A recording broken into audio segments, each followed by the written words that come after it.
What's up, Wanna Coffee fam? It's Kai, and we are back, kicking off season 2, and things have slightly changed for us. We will have weekly contributions from strangers all over the world discussing various topics chosen by yours truly. And this is the first time these contributors have spoken to one another, so you are in for a real treat. Without further ado, here's Ron and Lisa with Rush Limbaugh, conservative radio host, dead at 70.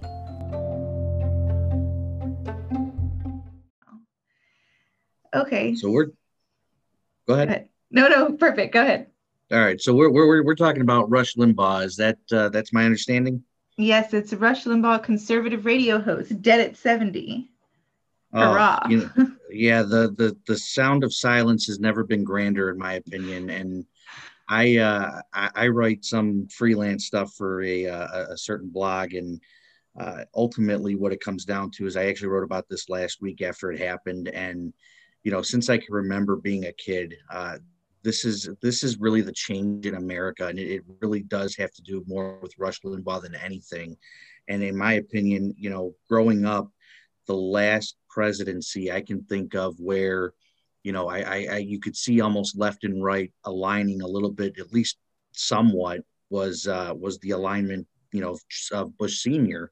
And then once Clinton came on, it just, that's when Rush came on. And that's when I started seeing this, villainizing of the left and this patriotism or nationalism approach for the right, and this traditional perception of what America is and should be. Mm-hmm. And it has brought us to what I feel is a boiling point of January 6th. I think that the final passage through of his messages Mm-hmm. really go through Donald Trump, and I agree.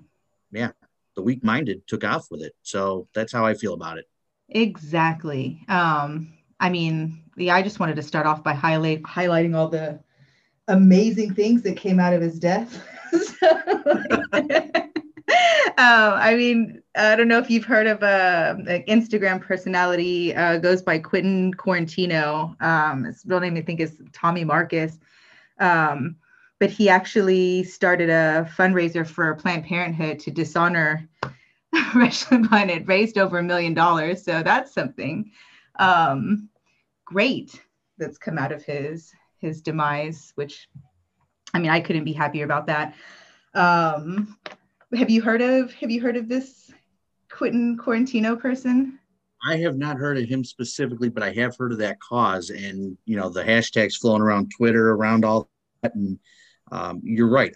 Who would have thought that the celebration of death of somebody would really bring so much positivity, when somebody in reality should be villainized beyond belief, Mm-hmm. and taking that irony of his death and making it a joyful thing. I feel like we see, I feel like we're seeing this silence of confused people that don't know what else to do. And we have people I'll stay on our side, right? Because I can just say I'm anti-Rush, Mm-hmm. that are trying to maximize that silence on that wavelength and maximize the sounds and everything that's going on that Rush was against. And I feel like that's like the perfect time to capitalize and pounce. And I don't mind seeing the tears of the Rush followers. Exactly. Yeah, Especially if it's uniting all of the communities that were oppressed by him. Specifically Planned Parenthood was, I think, the reason why Tommy Marcus had taken up Planned Parenthood was specifically because Rush had said that their goal was to eliminate Black families or some crazy nonsense like that. And so he's basically just trying to balance out, some of the destruction, that Rush was guilty of in some of these communities. But I'm sure the gay community right now is also rejoicing a little bit.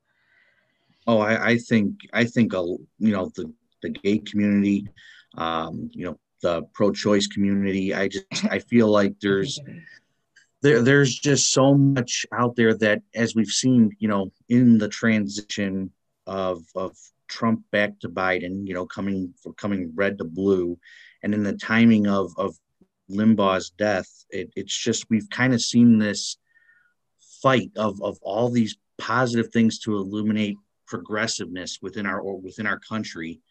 I feel like I can't really separate even the death of Rush to the transition of power at some points, because it's almost like as soon as the time in office died with Trump, even Limbaugh really started to be like, okay, whatever. I mean, he's gone. Now he's really gone. And now Yeah. I don't have to think about, hey, this guy's not going to be around to influence. Now you got to find a voice that, in that spot to try and influence people in that direction as well. So now who do you have? What do you have? Is it going to be like a Lou Dobbs that steps up and says, I'm going to be Rush Jr.? I mean, it cracks me up. I mean, It there's really going to be does. someone. There's always someone. But going on what you said, two things I thought of. One was that after Trump left office, well, there's always been rumors about, that Rush Limbaugh actually did sympathize with the gay community. I mean, he had like Elton John play at his wedding. Elton John said that he knew him as two different people, like his public persona and his private persona were two different people, that his private persona was actually somebody that would send him lovely emails and whatnot. And that's always confused me. But, so going on that, it's like, were some of his public views, like, were they real? I mean, I still think he's scum. I'm not going to make any excuses for the guy or whatever. But like you said, it's like, I don't know, what point is your public persona really you, kind of a thing. I like that. I like that you brought that up, because look, I'm still a kid at heart. I love watching Family Guy. I know it's offensive to some people. I get it. Their humor's not for everybody, but on the same point in time, Seth MacFarlane is very much. I'll say he's very much to the left, right? We've got a lot of ripping on the right, and when he had an episode where Rush actually came and was part of it. I did not know about that. Yeah, it was. I'll say this: it drew that exact same thought process in my mind, because, obviously he spread so much hate, but yet he still has the conscientiousness to, separate and be aligned with people that are not exactly aligned with his visions, his views, and Or to even that to me sit was a down with classic. them or have them play at Yeah, their wedding. I mean, how much of it was shock jock versus reality? And that, I mean, again, it's Family Guy, it's a cartoon, so there was some definite extremes and funny pieces to it. But you got to think outside the box in the thought that he was still aligning, or connecting with somebody that was essentially completely the opposite view of his in most things. And that always kind of caught me by surprise. So thank you for bringing that up. Well, I didn't know about that, so thanks for sharing that with me. I only knew about, like, I guess The Simpsons based a character off of him, Birch Barlow. I don't know how to really say it, but he has a radio talk show host in The Simpsons, and I'm not going to sing it because I can't sing and I'm awful, but it's worth looking up the tagline. I'll just read it. It says, "No sports, no rocks, no rock, no information. For mindless chatter, we're your station." And that's kind of like their opening like tagline or whatever that they sing. But they don't really cut him any breaks in that. So I'm not sure if the Family Guy makes him out to be, I don't know in what capacity he participates in the Family Guy, but like if they don't make him look like a scumbag, then I am surprised. Like, I will say this, they really gave him a fair shake. It wasn't an obvious, ambush for him to come on the show. It was very like, hey, this is obvious. Here are your views. They're very specific. I mean, the show ends with, did you hear him asking Brian, did you hear about the 4-year-old they executed in Texas, or gave, whatever. And it's like, okay, so there were some points out there that they really tried to illustrate that are Limbaugh based, but the alignment of somebody who was completely against that is really how that show ended. And Brian ends it with saying, you're nothing but a right-wing blowhard.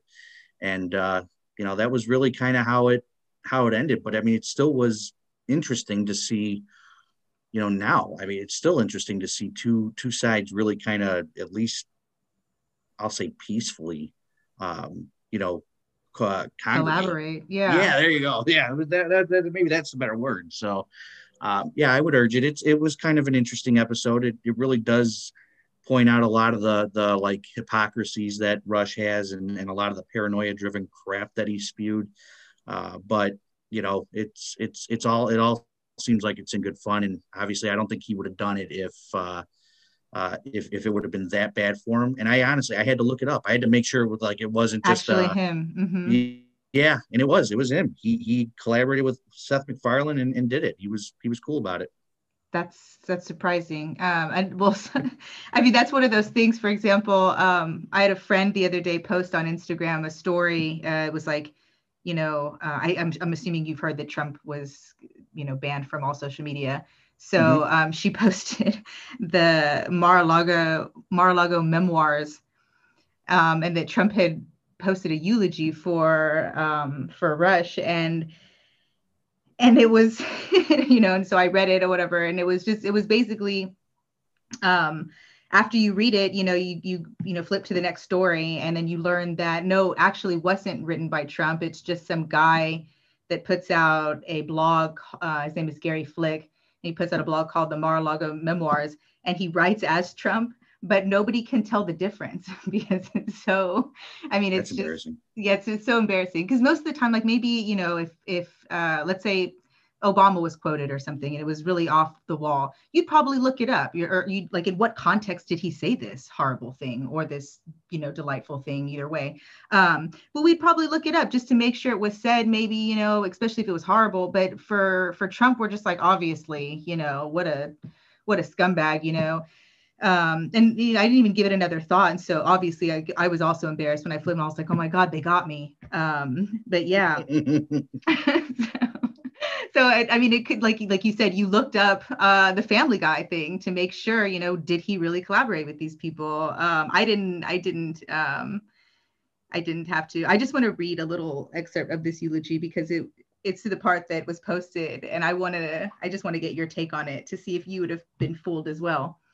It says, as he was 6 years my junior, it's extra sad to see him go. You never want to bury your own child, but that's what this feels like. Even though he never said it out loud, he repeatedly told me with his eyes that I had always been a father figure to him, even before my successful run as president. Now that I think about it, it was almost certainly the stolen election that made him give up fighting. So it's safe to say he died for the sins of the Democrats, and I hope they honor him like the Jesus reincarnate he was. Oh yeah, that is spot on. I would have guessed that was Donald Trump. Okay, I was like, should I feel bad about myself right now? No, right? No, gosh, no, absolutely not. I mean, that is a Trumpism to the T. That is, still the living the lie and overhyping the self image. That is all Trump. I mean, forget the words itself. It's just the main context of the message that it is spot on. And frankly, the fact that people are treating this like he is, he should be so well respected and mourned, like lowering the flags to half staff. And exactly, what was that? I'm out on that. I mean, that guy. I'm sorry, that's the misconception in America right now, that is what patriotism is. That is what a true nationalist is. And I just feel like that perception is blown so far out of proportion that they idolize these people that have brought nothing but harm to our country as we've grown and tried to continue to progress as a country. And that's, to me, what's holding us back as a prosperous country. It's not the left, whatever, the radical left or whatever BS tagline we've been given. Overall, it's just hey, we care about people. You're telling us right now you care about your own people, not everybody. And America's about everybody. That's the point of this country. Agree. Exactly. And I'm not even going to feel bad. There was an episode of the Kinky Politics that put out about like demonizing the dead. And for a second, I was like, wait, am I doing that? And I was like, I don't give a shit. Fuck him. I'm going to demonize the shit out of him. Like, I'm not going to give him a pass. For me, it's like, maybe he, as you said before, like how much of it was, was real, was not real. But at the end of the day, it's like, if you can't endorse something out loud, for me, you're against it, and I mean, maybe prove me wrong on that, like we can debate that, but for me, it's like, what can you, like, you yourself, Ron, like what would you not endorse out loud that, do you know what I mean? Like, if you like internalize, if you look at it personally, it's like me, myself, I can't, I'm not, I just can't see if I'm a public person, I'm not going to go out there and say that I oppose something if I really don't oppose it, especially if it's going to be detrimental to a community such as the gay community. That whole thing that he said about AIDS and HIV back in the 90s, that was like, it doesn't affect the heterosexual community. I mean, not only was that horrible to the homosexual community, but is to both to the heterosexual community as well. They're not protecting themselves because, hey, they're not gay. So it's a gay disease. And I just think, you don't get a pass for anything. I forgot what my point was in there. You can take it away now, Ron. Sorry. No, you got it right. I mean, he made a lot of money and gained a lot of continual power. And I hate to really exaggerate, but I mean, you think of people that have gained power over the weak-minded in history, and Trump is theoretically one of them. Him, you've got people like, and I hate to say it, but Hitler, right? I mean, you have these people who pass these lies, and my favorite Seinfeld line, or one of them at least, is, it's not a lie if you believe it. So they're operating in this. George, that was George, yeah. Yep, this is a demented world that they live in, and it's reality to them. But the fact is, reality has passed them by, and it has drawn a jealousy and a divide in our country. And I'm hoping that even though somebody will step up, that whole following will fade a little bit. I feel like maybe the disappointments in what came of the post-election and not being able to reclaim the presidency by Trump, I'm hoping that some of them are so what's the word, betrayed, that they're done, and now there's one less voice to go out and do it, listen and talk or something. Well, so I guess it's coming up on our final thoughts, and I'm glad you brought up Hitler, though, because when Trump first got elected, I definitely was like, he's such a Hitler. And people were like, whoa, Lisa, like, oh my God, like you're so, and I'm like, no, like he's fucking Hitler. But I'm glad you said that, because that validates me to some extent. Oh yeah. There's a reason there's those memes that are Mein Führer or Führer Trump or whatever. And yeah, you know what? Look, one less voice, maybe that's enough of a followership or listenership or whatever, that maybe they'll just give up. I mean, maybe we could hope that they'll just give up and let the country progress naturally and have people be happy again and get along again. And it's always a pipe dream, but I would, I guess maybe I'm a pacifist at heart. So, or at least what Elton John wished, which is he said he attended the wedding because, quote, life is about building bridges, not walls. So at least maybe we can hope for that, maybe that example that he said, maybe other people, too, will set these examples, and we'll just kind of all build bridges, It was really nice talking to you, Ron. I think we nailed dishonoring Rush in this podcast. So. Likewise, I enjoyed it. It was a lot of fun, and I look forward to hearing it all again. All right. Well, you have a wonderful rest of your day, and goodbye. All right. I'll talk to you soon. There's a lot that can be said about Rush Limbaugh, and there are lots of differing opinions about him, but it is sad that he died, so thanks, guys. Appreciate you. That's it for us, folks. Catch us next week for a brand new episode with brand new contributors. If you like what you heard, please like, share, and subscribe. You can follow us on Twitter, Facebook, and Instagram at WannaCoffeePod. That's WannaCoffeePod. I'm your host, Kai, and let's wanna coffee next week. Cheers.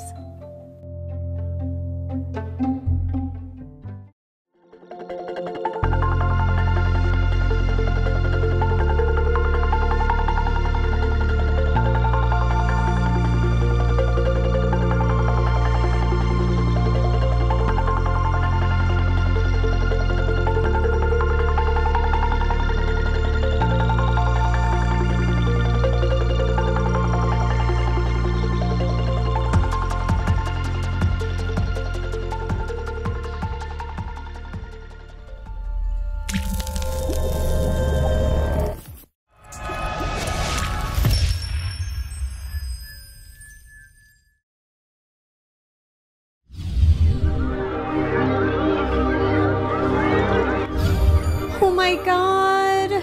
Orange is not my new black.